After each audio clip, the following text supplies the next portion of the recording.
오늘은 나쁜 열심과 좋은 열심 이런 제목으로 말씀을 전하겠습니다. 나쁜 열심은 열심을 내는 것만큼 망합니다. 좋은 열심을 품어야 됩니다. 옛날에 정비석이라고 하는 작가가 있는데 이분의 단편 소설 중에서 성황당이라고 하는 작품이 있습니다. TV 문학관에 나왔습니다. 산에서 나무에서 숯을 만들어 파는 가난한 숯쟁이가 있는데 그의 아내는 젊고 예뻤습니다. 그런데 어느 부자가 이 젊은 여자를 예쁜 꽃신으로 또 예쁜 못이 적삼인가 그걸로 해가지고 유혹을 해가지고 같이 도망가자고 유혹을 합니다. 그래서 그 꽃신의 그 옷에 유혹을 받아가지고 그래서 같이 도망을 가는 거죠. 집을 떠나서 아이고 아이고 그러면 안 되죠, 그죠? 그렇게 도망을 가다가 그래 오래 못 가서 다시 집으로 돌아오는 그런 과정의 이야기들입니다.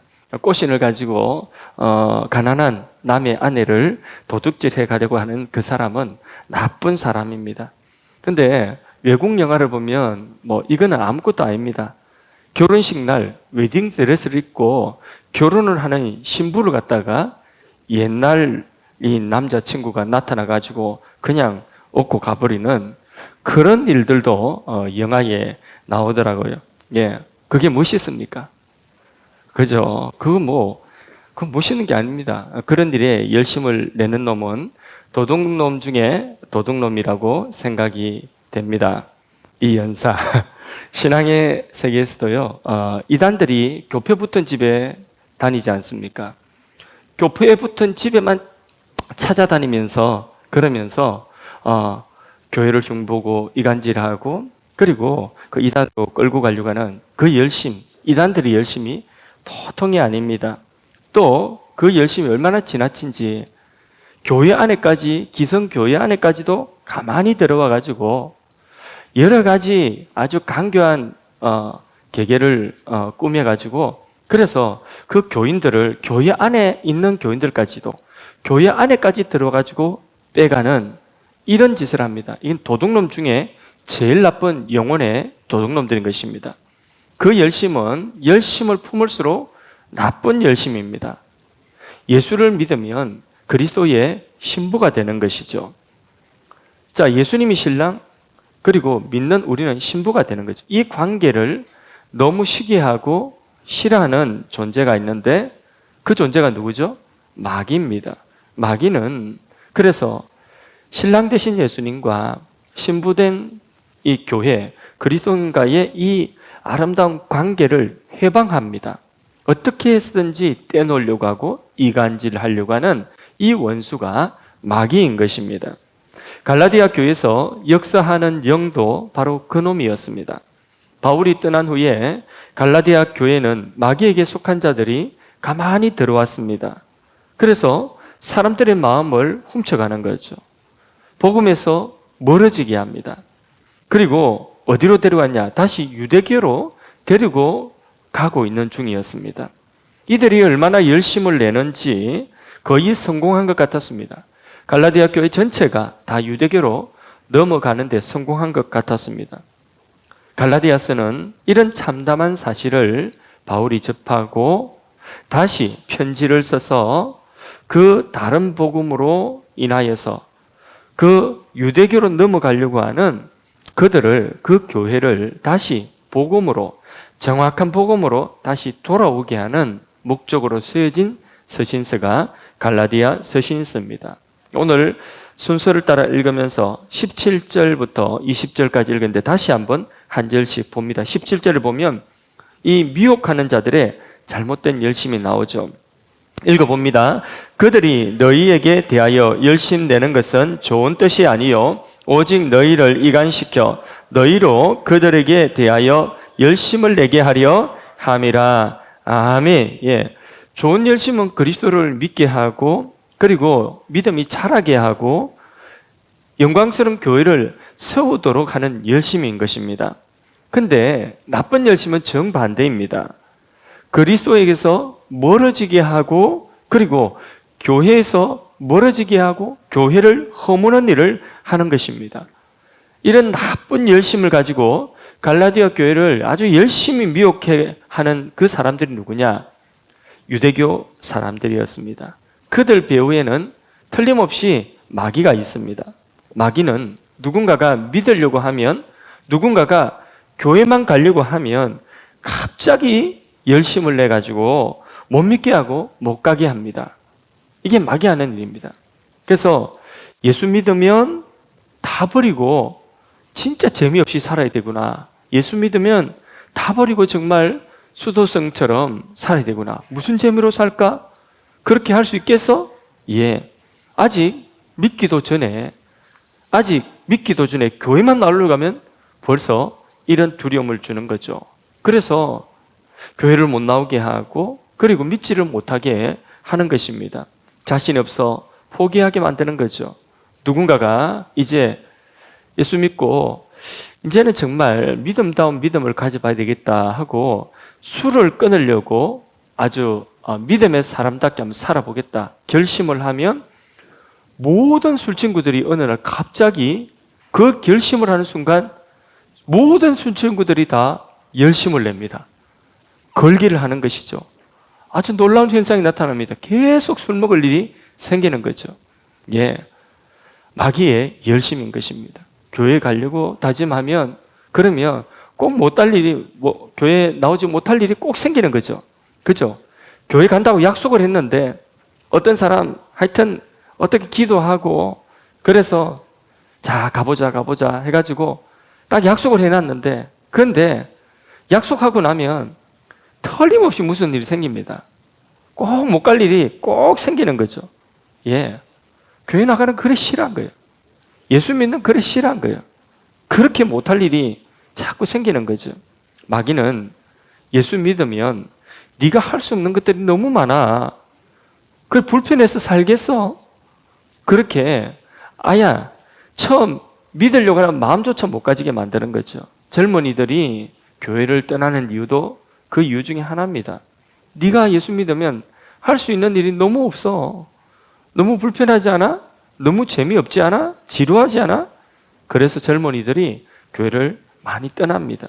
마귀는 아담과 하와를 미혹해서 선악과를 먹게 했죠. 선악과를 먹기 전에 뭐라고 미혹했습니까? 이거 먹으면 네가 하나님처럼 눈이 밝아진다. 하나님같이 될 것이라고 했습니다. 네 인생은 네 거니까 그러니까 네가 하고 싶은 대로 하고 살아라. 이게 바로 뭐냐면 마귀가 옛날이나 지금이나 주는 메시지인 것입니다. 얼마나 좋습니까? 네 인생 네 거니까 네가 하고 싶은 일을 하고 살아라는 거죠. 그런데 네 인생이 네 거다. 네가 하고 싶은 것을 네가 하고 살아라. 이게 바로 뭐냐면 인본주의입니다. 인본주의.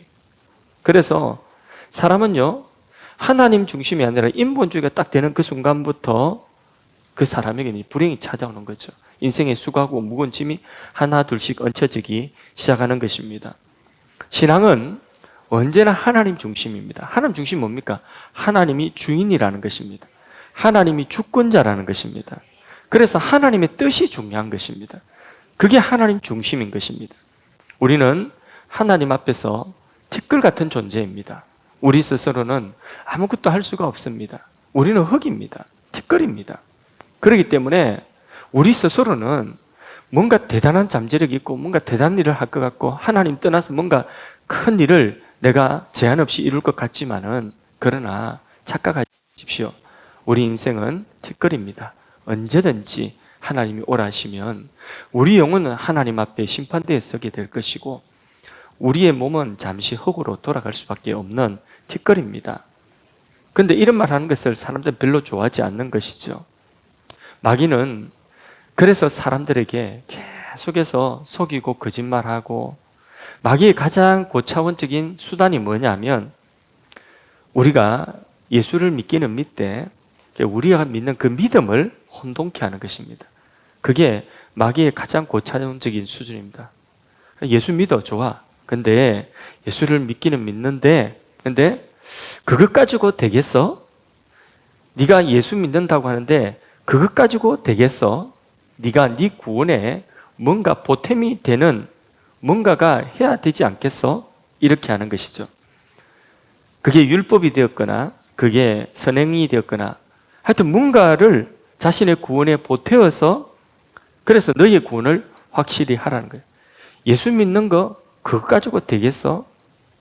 거기다가 이거 하나 더 보태면 너희의 구원이 확실해지지 않을까? 예, 갈라디아 교회가 빠진 문제가 바로 이 문제였습니다. 그래서 갈라디아 교회는요, 예수 믿는 믿음 위에 이 유대교 사람들이 가르쳐 주는 대로 할례라고 하는 그 몸에 보이는 확실한 조건, 할례라고 하는 것을 구원의 조건으로, 자, 이거 하나 더 추가하면 너희의 구원이 그것만큼 확실해지지 않겠어?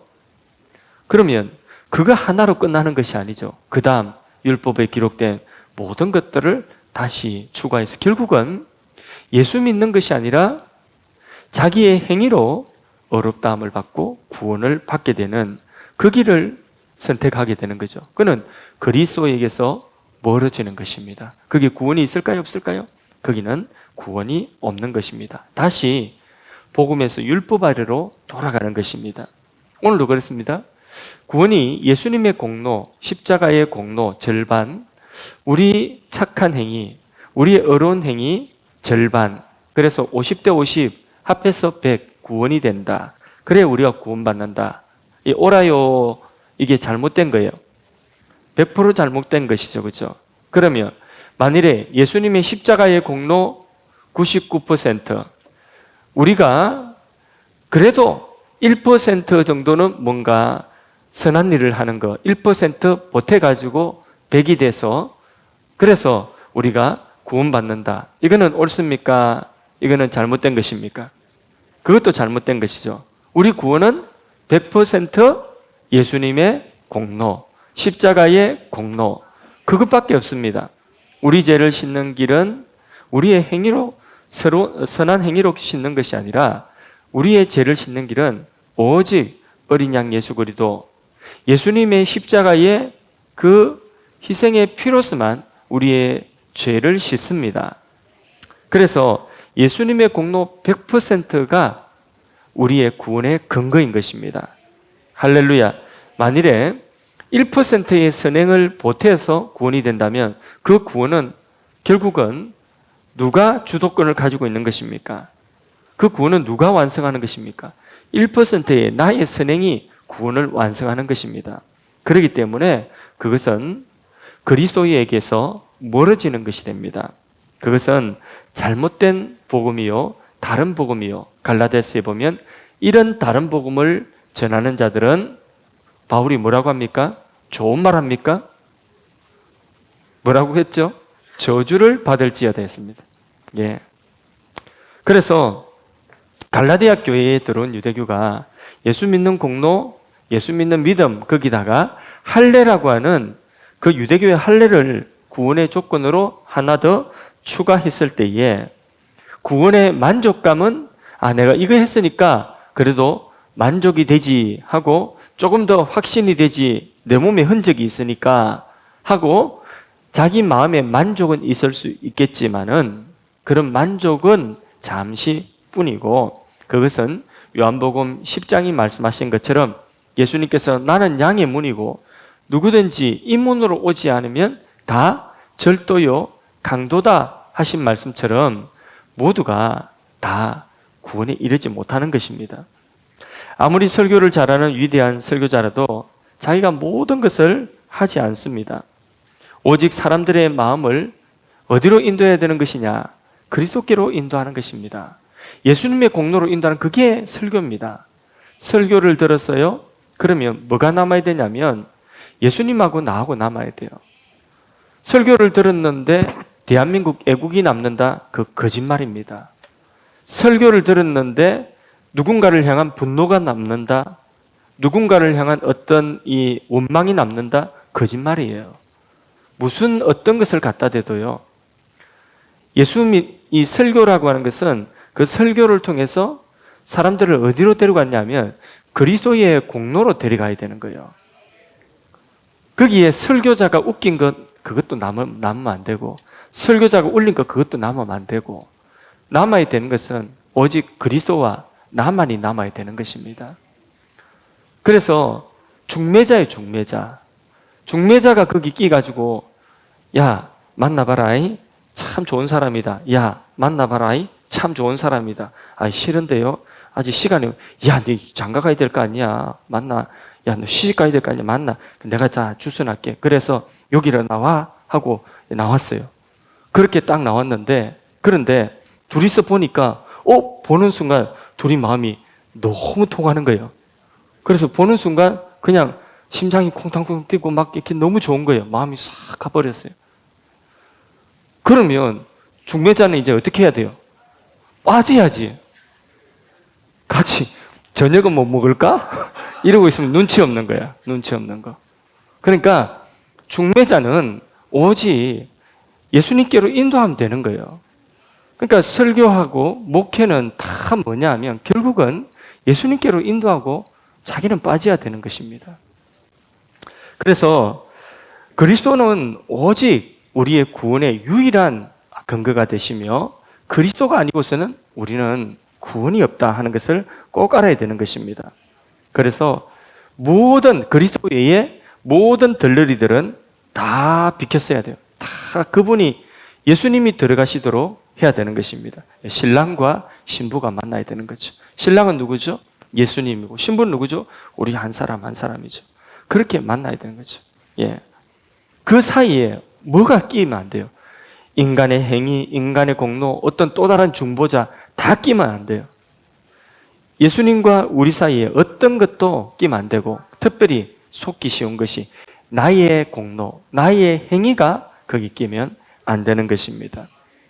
내 것이 조금이라도 낀다 하면 그건 그리스도의 공로에 흠이 되는 것입니다. 여기 물을 깨끗한 물이에요. 이렇게 쫙 따랐어요. 이 물을 갖다가 이 깨끗한 물을 갖다가 내가 이제 먹으려고 이렇게 놨는데 파리가 한 마리 빙 가더니만은 개똥 위에다가 파리가 뚝 앉았어요. 한참 앉아가지고 파리가 개똥에서 발 비비고 손 비비고 막 이러더니 그런데 뿡 날아와가지고 얘가 여기다가 살짝 들어갔다가 탁 나왔어요. 도망갔어요. 살짝 발만 디뎠어. 그러면 내가 그걸 보고 이거를 먹어야 됩니까? 버려야 됩니까? 먹어야 됩니까? 버려야 됩니까? 버려야 되죠. 예, 이거는 먹을 수가 없어요. 이미 더럽혀진 거예요. 그리스도의 공로에 인간의 뭔가 하나 여기다가 같이 포함시켜서 인간의 행위든 무엇이든지 하나라도 여기다가 갖다 넣으면 그러면 이거는 오염되는 것입니다. 우리의 구원이 완전한 구원이에요. 영원한 구원이에요. 그 완전하고 영원한 구원에 인간의 불완전한 것이 거기 섞여서 그게 조합이 되면 그러면 불완전한 것이 되는 거예요. 그래서 다른 것은 몰라도 우리가 구원받고 어렵다함을 입는 여기 이것만큼은 그리스도의 공로에 할례가 되었던 율법의 선한 행위가 되었던 어떤 것이라도 거기에 끼어서는 안 되는 것입니다. 거기에 열심을 내는 것만큼 십자가의 원수가 되는 것입니다. 자, 열심은 우리는 좋은 일에 열심을 내야 되는 줄로 믿습니다. 18절 읽습니다. 읽어봅니다. 좋은 일에 대하여 열심으로 사모함을 받음은 내가 너희를 대하였을 때뿐 아니라 언제든지 좋으니라. 아멘. 좋은 일에 열심을 내는 것은 좋은 열매를 속히 맺게 되는 것이죠. 처음 믿고 은혜 받은 분들은 나를 위하여 십자가를 지신 예수님을 생각하면 너무 감사가 되어서 뭔가 하고 싶은 마음이 생깁니다. 저는 어떤 마음이 생겼냐면 제일 먼저 주일학교 교사라도 내가 해야 되겠다. 그것도 보조교사, 원반사는 못하고 보조반사라도 내가 해야 되겠다 하는 이런 마음이 제일 먼저 들었어요. 왜냐하면 주님이 그걸 제일 기뻐하실 것 같아요. 주님이 제일 귀하게 여기시는 것이 영혼이기 때문에 그 일에 내 보조반사라도 해야 되겠다 하고 그렇게 도시락 사들고 따라다녔습니다. 자, 그런데 주님이 우리에게 주신 그 은혜를 처음으로 경험하고 그리고 은혜를 받아서 뭔가를 하려고 하면 그러면 열심을 내서 열정적으로 무엇이든지 하려고 합니다. 그래서 자신 없지만 그 두렵고 떨림으로 나에게 맡겨주니까 감사하면서 막 열심히 하는데 어느 순간 그 열심이 식는 때가 오는데 언제 식느냐면 바로 옆에 식어 있는 사람을 볼 때 같이 식어지기 시작합니다. 특히 먼저 믿은 분들이, 나보다 신앙이 앞섰다고 생각하는 분들이, 저분이 무슨 집사님이고 저분이 무슨 근사님이고 저분이 교회에서 무슨 직분을 가지고 계신 분인데 나보다 훨씬 더 믿음이 좋은 것 같은데, 그런데 보니까 그분이 다 식어 있어요. 분명 나보다 신앙이 좋아야 되는데 그럼 나는 뭘까? 내가 이건 너무 나대는 것이 아닐까? 그분을 보니까 전혀 희생적이지도 않고 게으르고 오히려 인색하고 그 모습을 보면서 함께 식는 것입니다. 그래서 불을 끄는 거예요. 불을 끄는 거. 서로에게 불을 붙이는 신앙이 돼야 되는 것입니다. 그래서 선한 일에 열심을 내고 한 사람을 그리스도께로 인도하는 그 일에, 한 사람의 신앙이 자라는 그 일에, 교회가 영광스럽게 되는 그 일에 우리는 열심을 내야 됩니다. 이게 좋은 열심입니다. 특별히 한 사람 한 영혼을 우리가 섬기고 그 사람을 전도하고 그 사람을 멘토가 되고 그 사람을 우리가 사랑방에서 가족으로 그렇게 섬기게 되고 또 주일학교 학생으로 섬기게 된다고 한다면 그 한 사람의 신앙이 불붙고 자라고 더 자랄 수 있도록 언제까지 우리가 열심을 내야 되느냐 하면 그에게서 그리스도의 형상이 이루기까지 열심을 내야 된다. 19절을 같이 읽습니다. 나의 자녀들아 너희 속에 그리스도의 형상을 이루기까지 다시 너희를 위하여 해산하는 수고를 하노니, 너희 안에서 그리스도가 만들어지기까지 내가 다시 해산하는 수고를 해야 되겠다. 바울이 다짐하는 것이죠. 유대교 사람들이 이 갈라디아 교인들의 지금 영혼을 도둑질하고 있는 거예요. 그런데 바울이 이제는 안 되겠다. 내가 다시 열심을 내야 되겠다. 다시 해산하는 수고, 놓는 수고를 해서라도 내가 이 너희들을 그리스도의 형상, 너희 속에 그리스도의 형상이 이루기까지 내가 다시 열심을 내야 되겠구나 하면서 바울이 지금 자기 자신을 다짐하고 있는 내용인 것입니다. 여러분, 우리는 영혼을 향한 열심을 품어야 됩니다. 좋은 열심은 어떤 열심이냐? 하나님이 귀하게 여기는 영혼을 향한 열심. 그 영혼이 자라기까지, 어떻게 자라기까지? 그리스도의 형상 이루기까지 그렇게 열심을 내는 거죠. 우리 교회도 열심을 내야 됩니다. 그 열심을 내는 것은 뭐냐 하면 하나님이 보내주신 한 영혼 한 영혼을 그리스도의 형상이 이루기까지 우리 교회가 힘을 써야 되는 것입니다. 우리 선교지에도 그 선교지에 있는 한 사람 한 사람 그리스도의 형상을 이루기까지 우리 교회가 관심을 가지고 기도하고 함께 열심을 내줘야 되는 것입니다. 그렇게 우리가 열심을 내면 우리는 다 잃어버리고 우리는 다 죽어나면 없을까요? 다 죽어나면 없을까요? 아니에요. 죽어나면 또 생깁니다. 죽어나면 또 새 힘을 주시는 것입니다. 할렐루야. 더 풍성하게 하고 주님이 더 감당할 수 있도록 더 큰 그릇이 되게 하시는 줄로 믿습니다. 아멘. 자, 이 바울은 해산하는 수고를 내가 다시 해야 되겠다. 해산하는 수고. 그럼 놓는 것이 되게 굉장히 힘들죠, 그죠? 해산하는 수고 얼마나 힘든지 그렇게 힘든 줄은 몰랐어요. 저는 알을 안 낳아가지고 그래서 셋째 놓을 때는 첫째, 둘째 놓을 때는 제가 애기 놓는데 없었어요. 그때 사역이 있어가지고 사역 가고 이래가지고 그래서 늘 첫째, 둘째 놓을 때 너가 아빠는 없었다. 셋째 놓을 때는 그때 이제 여기 영종도에 와 있을 때니까 제가 이제 시간을 조절할 수 있는 이제 담임 목회를 할 때니까 그래서 병원에 갔죠. 몇 시간 걸리냐 하니까 보통 짧게는 3시간, 길게는 5시간, 6시간 이렇게 오래 걸린다더라고요. 그래서 내가 책을 가지고 왔어요. 책을. 내가 읽을 책 한 권, 우리 또 애기 놓을 우리 아내가 읽을 책 한 권, 두 권을 책을 챙겨 가지고 와서 그래서 병원에 입원해가지고 이제 그 책을 나 이거 읽을 테니까 당신도 이거 읽고 있으라고 이렇게. 아기를 놓는 것이 그렇게 이제 힘든 줄 몰랐어요. 힘든 줄 알았지만은 그렇게 5시간 동안 뭐 하지 이제 이 생각만 나서 제가 죽을 죄인입니다. 자복하고 회개. 지금은 이제 안 그래요. 지금은 철이 많이 들었고 집안에서 집안일을 거의 도맡아 하다시피 제가 지금은 애들 제가 우리 막내를 지금 제가 다 키우고 있습니다. 키 큰 거 보셨죠? 예. 제가 많이 먹이고. 해산하는 수고, 이게 굉장히 힘든 거. 너무나 이제 제일 큰 고통 중에 하나가 해산하는 고통이라고 하죠. 자, 바울은 영혼을 위한 이런 해산하는 수고를 하겠다는 것입니다. 바울이 처음 그들에게 해산하는 복음을 전할 때 해산하는 수고를 했던 그 수고를 다시 하겠다는 것입니다. 예.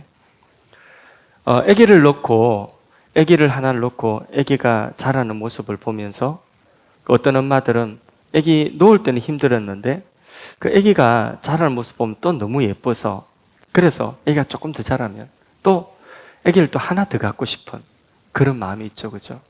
그런데 어떤 분들은 그 아기의 그 소중함을 알지 못하면 그리고 그 해산의 수고의 그 이후에 찾아오는 그 생명의 기쁨을 알지 못하면 왜 그렇게 바보 같은 짓을 하냐? 요즘 젊은이들이 많이 그런 생각들 하죠.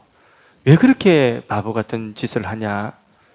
우리 둘이 쓰기도 아깝고 부족한데 근데 애 놓으면 뭐 우리가 어떻게 먹여 살릴래? 요즘 애 하나 키우는데 돈이 얼마나 드는데 그게 우리가 재산이 없는데 가난한데 애 낳아가지고 애까지 그렇게 고생시킬래? 이런 생각을 하는 거죠, 그죠? 예. 그런데 그런 수고가 있음에도 불구하고 그 아이가 자라는 모습을 보면 그게 더 큰 기쁨인 것입니다. 그렇지 않습니까? 예. 그러니까 바울은 이미 해산의 수고를 해서 갈라디아 교회가 세워지는데 이 갈라디아 교회가 지금 무너질 판이에요. 유대교로 넘어갈 판이에요.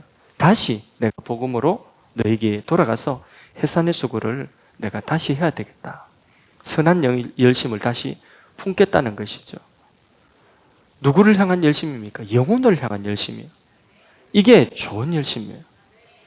이런 열심을 우리가 가져야 될 줄로 믿습니다. 자, 20절 보겠습니다. 20절 읽고 정리할게요. 내가 이제라도 너희와 함께 있어 내 은성을 높이려 함은 너희에 대하여 의혹이 있음이라. 예, 바울이 바라는 것은 그가 직접 가서 그들을 만나고 부드러운 그 아버지의 음성으로, 어머니의 음성으로 무서운 질책이 아니라 부드럽게 그들에게 너희들의 잘못된 것을 내가 다시 바로잡아주고 싶다. 복음으로. 그 일이 해산하는 수고를 할지라도 나는 그 해산의 수고를 다시 해야 되겠구나. 이런 생각을 하고 지금 바울이 자신의 마음 다짐을 하는 거죠. 우리도 선한 일에는 열심을 품어야 됩니다. 그 선한 일이 뭐라고요? 오늘 갈라디아 말씀에 보면 한 영혼을 위하여서 그리고 그 영혼이 자라가는 것을 위하여서 그리고 영광스러운 교회를 세워나가는 그 일을 위하여서 하는 그 수고는 무조건 무조건 좋은 수고입니다. 그 좋은 열심을 우리가 품어야 되겠고 그 열심을 품고 하는 그 일에 해산하는 수고를 할지라도 기꺼이 그 수고를 감내해내는 그런 열심이 우리에게 있어야 되겠습니다. 사랑방 리더로서, 멘토로서, 교사로서 영혼을 다루는 이 일을 하면서 우리가 이 선한 열심, 좋은 열심을 품고 그 열심을 가지고 우리가 나아갈 때에 수고가 있다면 그 수고가 해산하는 수고라 할지라도 기꺼이 우리가 감내하고자 하는 그런 주님이 소중히 여기는 것에 대한 그 소중한 가치를 먼저 우리가 보는 눈이 열려지기를 축복합니다. 보았다면 열심을 낼 수 있기를 바랍니다. 그 열심을 내에 있어서 해산하는 수고라도 두려워하지 않기를 바랍니다.